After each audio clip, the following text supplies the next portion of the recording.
Hello everyone! Kumusta po kayo? For today's video ay magluluto ako ng ginataang saging. Saging na saba. Ito nga pala yung saging na saba dito. Galing pa to sa Guatemala. Ganito yung saba. At ang tawag naman sa amin sa Bicol ay pinakro. So, mangangailangan tayo ng coconut milk or gata at asin. So, optional lang po kung gusto nyo maglagay ng sugar.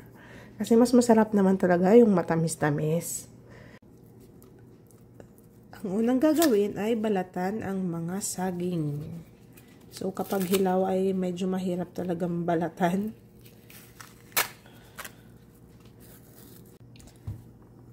After mabalatan ng saging, ay hihiwain lang natin ito ng pahaba.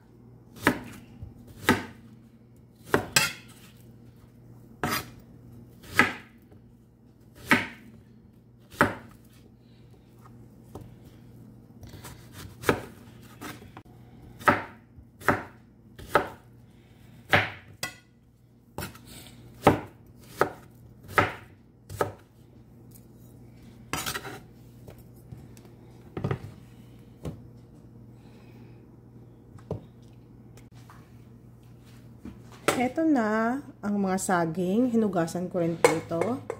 Ilagay lang sa malinis na kaserola.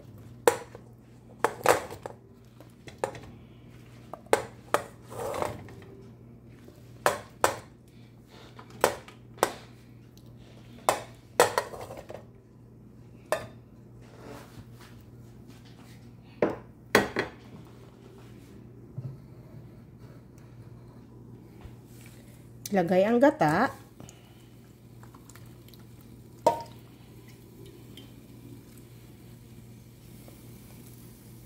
At takpan.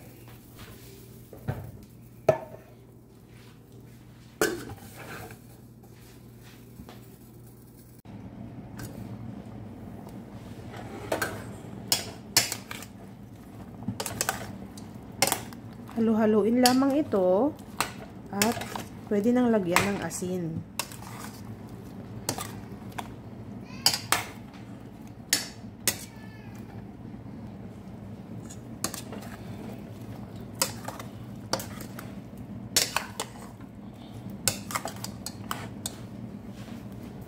Ang asin ay depende sa inyong panglasa. Mga half teaspoon. At pwede naman magdagdag. Pwede rin po kayo maglagay ng asukal para mas masarap.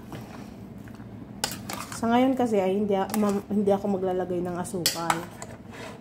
So asin lang talaga siya. At takpan ulit para lumambot.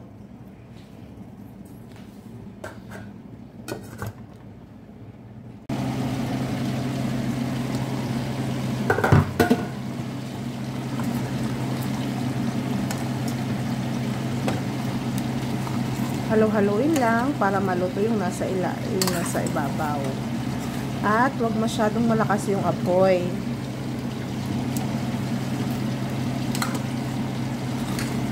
At tikman. Para kung kailangan nyo mag-adjust, pwedeng maglagay ng sugar or asin.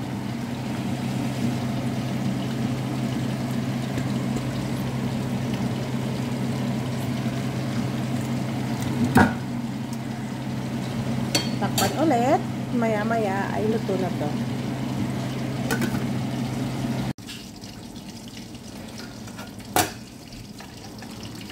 Ito na guys, luto ng ating pinakro. It's pinakro. Thank you for watching. Ingat po tayong lahat.